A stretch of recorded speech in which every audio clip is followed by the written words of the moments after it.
So there you are in the conga line to land at a busy VFR airport. The airport is running two separate runways with simultaneous traffic on each runway, and they are both operating separate control towers. What could go wrong? The tower is deconflicting traffic, right? Well, stick with us on Flywire because we're going to look at a mid-air about this very topic.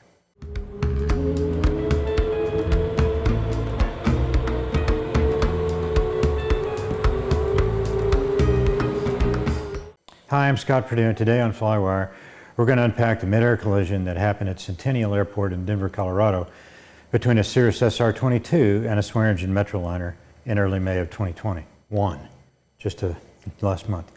The Cirrus SR-22 was locally based at KAPA and was returning from a local flight along the Front Range. The mountains to the west of Denver, that's where the Front Range is, and the West Tower put the Cirrus into a downwind for 17 right, which is 7,000 feet long by 75 feet wide, shorter than the 10,000 foot main runway. The Metroliner 280 Kilo Lima was owned and operated by LYM Air as LYM970, was on a short repositioning flight from Salida, Colorado to Centennial.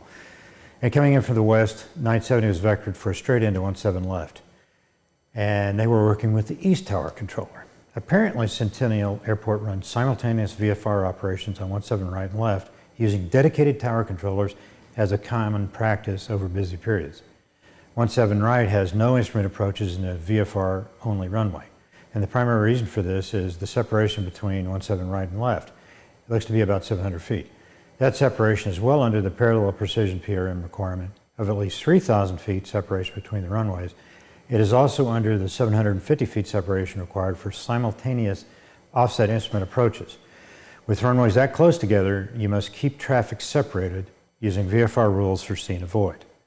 The weather was beautiful with a few clouds above 12,000 feet and light winds at the surface. My best estimate, though, the winds at the pattern were somewhere around 20 to 25 knots from the northwest. Thanks to VASAviation, we can see a radar plot combined with the audio from the east and the west towers on the day of the collision. I'm going to leave a link below to their YouTube channel so you can see the great work they do on all kinds of stuff, and they're usually first out there. So let's watch a clip of that now. Cirrus 6 Delta Juliet, traffic at your 1 to 2 o'clock a mile, about to turn base with Skyhawk 6,800. Looking for traffic, 6 Delta Juliet. Cirrus 6 Delta Juliet, fly towards the west shore of Cherry Creek. The west shore of Cherry Creek for 6 Delta Juliet. Tower, good morning, LYM970 on the visual 17 left. LYM970 Centennial, Tower, if you can, just maintain that speed. There'll be traffic in position prior to your arrival. I'll do it, LYM970. Thank you. Cirrus 6 Delta Juliet, traffic you're following just turned right base. They're heading to the right, 6,600 Cessna. Traffic in sight, 6 Delta Juliet.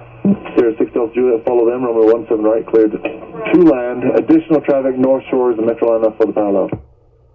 Traffic in sight, clear to land, 17 right, 6 Delta Juliet. LYM970 traffic 1 o'clock, 1 mile, 6,500. Cessna on final for the parallel runway. Roger, LYM970, we're looking.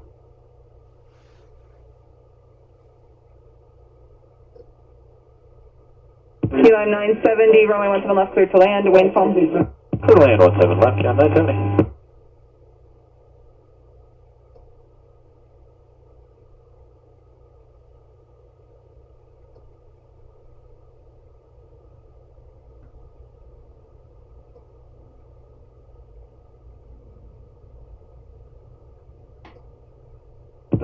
Cirrus 6 Delta Juliet, do not overshoot the final. Cirrus 6 Delta Juliet, do you require assistance? Tower, LYM970, declare an emergency. We had, looks like the right engine failed, so I'm going to continue my landing here. LYM970, we have crews coming, continue inbound, runway 17 left, clear to land. Continue. Cirrus 6 Delta Juliet, if you hear this transmission, we have emergency vehicles 0 direction. And Tower, there's another one, it's probably a Cirrus that dropped the parachute final from runway 17. Thank you. Cessna 251, do not overshoot final. There is an aircraft that is in distress just south of Cherry Creek Reservoir. Yeah, they just pulled chute, 251. Cessna 251, if you can give me an accurate location, we would appreciate it. They're about 2 miles. By those buildings right off 35. Yeah, I see a parachute.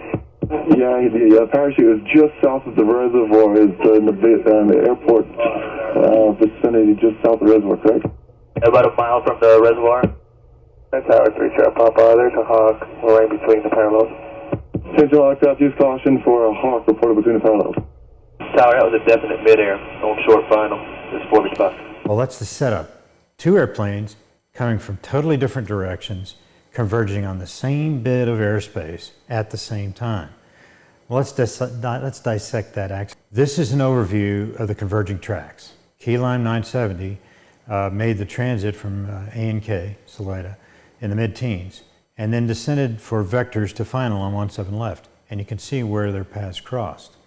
Now let's take a look at the flight paths of each airplane synced in time. This is a pretty good picture. You can see how these are the ADS-B hits, you can see how they set up for runway 17 left in the east and 17 right in the west. LYM970 is doing about 186 knots ground speed on the base leg to final, and it appears that they are slowed and configured just prior to turning final for 17 left. Once established, the Metroliner maintained very close to 120 knots ground speed until actually landing. I want to play you the APA East Tower tape of this incident. Tower, good morning. LYM970 on the visual on 7 left. LYM970 Centennial Tower, if you can, just maintain that speed. There'll be traffic in position prior to your arrival. I'll do it. LYM970. Thank you.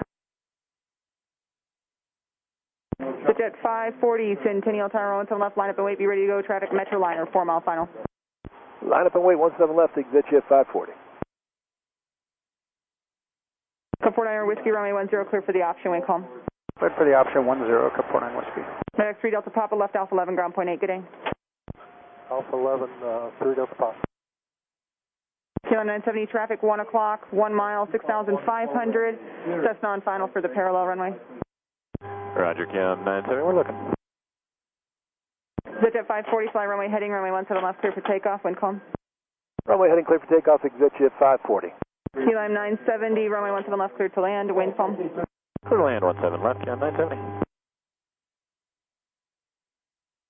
Tower, LYM970, declaring emergency. We had, looks like the right engine failed, so I'm going to continue my landing here. LYM970, we have crews coming, continue inbound, runway 17 left, clear to land. Continue.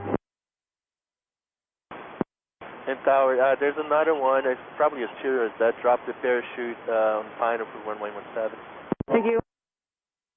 Switch at 540, continue runway heading, contact Denver departure. Over departure, good day.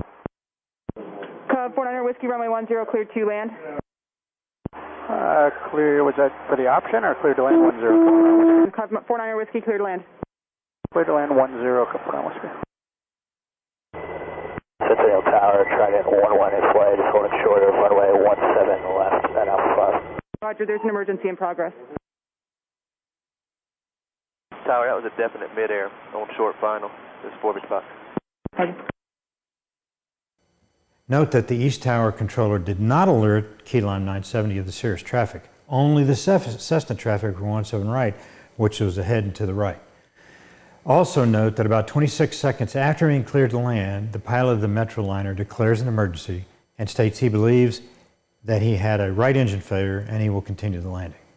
This is very interesting to me because it appears that the Cirrus hit the top of the Metroliner fuselage after the wing and ahead of the vertical stabilizer with the nose gear and the right wing, kind of a glancing blow like this. Something hit the rudder or the vertical as well. This impact would have had the result of slowing the airplane with a sharp yaw to the right. And a sudden engine failure would also have forced a similar reaction by the airplane, but I think with a much slower power setting, it would not be nearly as pronounced as the actual impact that occurred. A friend knows the Metroliner pilot, discussed the incident with him, and he told me that his initial reaction was believing it was a hot section in the right engine that came apart. With subsequent radio transmission, he realized that he had actually been hit, and the concern switched to potential of gear collapse or steering issues on the ground. In the end, the airplane landed and made it to the ramp just fine. From this projection, you can see the flight paths. From projection of the flight paths, you can see the conflicting Cirrus was on the right between 10 and 11 o'clock to the Metroliner and less than 100 feet below the Metroliner. The windows are narrow and the pilot was sitting in the left seat, so it's possible that the Cirrus was only visible from from the right seat of the Metroliner, but the pilot was not even aware of its presence. The most important aspect, I think, of the Metroliner pilot's performance here was that he declared emergency right away and remained calm to the landing. He continued to the approach and he landed safely. Declaring an emergency makes you the priority, and any help you need will be forthcoming, and you don't even have to talk to him if you don't want to. Don't be afraid of it. Declare an emergency. Do what you have to do to recover the airplane safely. The 5-year-old SR-22, 416 Delta Juliet, was rental on that flight, was a familiarization or maybe a proficiency flight in the local area. Entering the traffic area of Centennial, the Cirrus was making approximately 140 knots ground speed, plus or minus a few knots. Turning downwind, the airplane accelerated just shy of 170 knots as the airplane turned downwind in the prevailing winds. Let's listen to the combined tape from VASAviation again, this time concentrating on 6 Delta Juliet. I'm going to mute the transmissions from the East Tower frequency because they had no cross communication on those frequencies. And note that the West Tower controller calls out the Cessna traffic. That was number one for 17 right.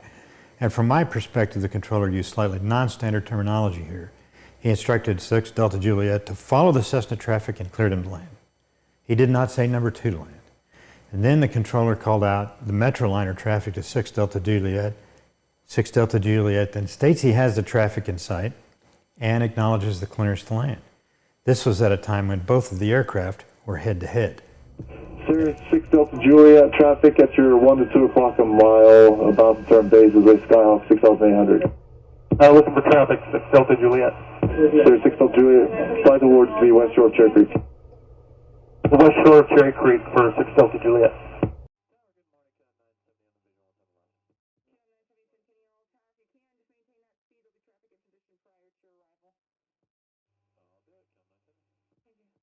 Cirrus 6 Delta Juliet, traffic you're following just turned right base. They're heading to the right, 6,600 Cessna. Traffic in sight, 6 Delta Juliet. Cirrus 6 Delta Juliet, follow them, runway 17 right, cleared to land. Additional traffic north shore is the Metroliner for the parallel. Traffic in sight, clear to land, 17 right, 6 Delta Juliet.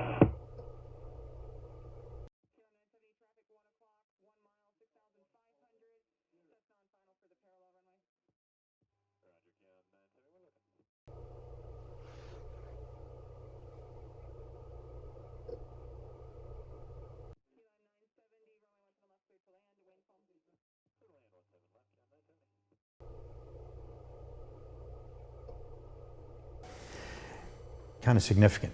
At no time prior to the midair did the controller mention the simultaneous VFR approaches to the parallel runways. Moreover, he did not issue any caution about not overshooting the turn on final to 17 right. I mention this because in my view, it's an important issue.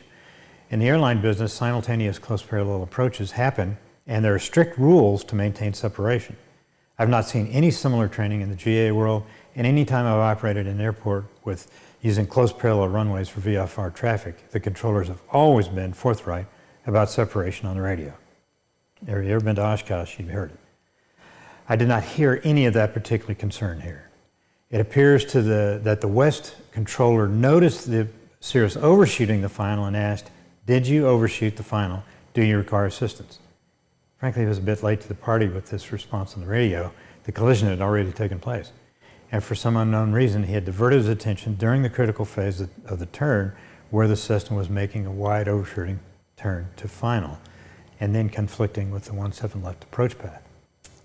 A quick comment about airspeeds. A longtime Cirrus pilot that I know told me the proper speeds in the pattern are 100 downwind, 90 on base, and then 80 starting final approach, slowing to 1.3 VSO in close.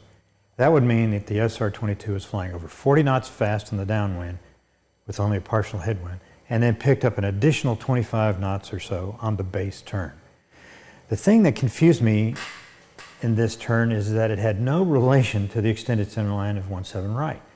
In fact, the Cirrus is overshooting to the east beyond the center line for 17 left.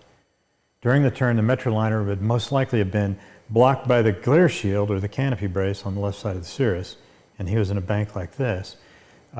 So to maintain the visual, the pilot would have had to roll out to acquire the traffic. I drew here the extended centerline of 17 right in yellow and projected the flight path of 6 Delta Juliet in red had the midair not occurred. And you can see that the flight path was going to be well east of all the runways and in no way would have looked like a normal turn to final. During this turn, the Cirrus widened the turn radius instead of shortening it, and it's obvious that the airplane was not being maneuvered in relation to the assigned runway, 17 right. The actual flight path appears to me that the airplane had been flown with a constant bank angle, and as it picked up ground speed in the turn, the radius was opened and a wider turn was flown. It was not corrected by the pilot and went unnoticed by the WEST Tower controller. Just what reference was the pilot using to execute this turn? I have heard the opinion that using the autopilot was the reason for widening the turn, and that Cirrus use autopilot as a matter of course in the traffic pattern. And the autopilot, by the way, would limit bank angle. This would explain the actual flight path very well, but not the participation of the Cirrus pilot. And I asked several of my Cirrus flying friends about the notion of autopilot to the max extent possible, even the visual pattern. And I was told this is not SOP in the Cirrus community. Some people might be using it and maybe using it in other airplanes. I can get my arms around the idea of using heading select and the autopilot to help you line up with final at a distance, but I don't understand where this pilot's priorities were. If he looked out the window, he would have noticed that the turn was overshooting. He knew there was traffic on final for 17 left and had obviously lost sight of that traffic in the turn. Was there some disorientation to fast airspeeds that the airplane was flying, or fast ground speed? Obviously, situational awareness had been lost, and the effect of excess speed on the turn radius was not recognized. Busy airspace, complex airplane, high speeds equal to rushed and confusing pattern. I think given the resulting midair, I can safely say that the Cirrus pilot was way behind the airplane, and excess speed contributed to the loss of situational awareness and subsequent breakdown of pilot and command responsibilities. The only laudable thing he did was immediately deploy the CAP system for the 123rd time in Cirrus airplanes, and both air occupants walked away from the accident. If we were in court with what we know right now about this accident, how could we assess fault? Normally, I don't care about assessing fault. I care about actions and what we can learn to prevent the same accident. For this accident, I think it's actually important to look at it this way, because no matter what role we as individual pilots or controllers might play here, it is very likely that we can find ourselves in a very similar situation. What can we take away from this midair to prevent the next one? First, I'd have to say this, that the Metroliner pilot flew the airplane as he should, and should receive kudos for flying through the impact, saving the approach, and landing expeditiously. He did an excellent job of handling this emergency, and it's likely that a severely damaged Metroliner would not stay together for an extended amount of time. Getting it on the ground expeditiously was the best plan. Second, I would say that the WEST Tower controller was remiss in monitoring his traffic.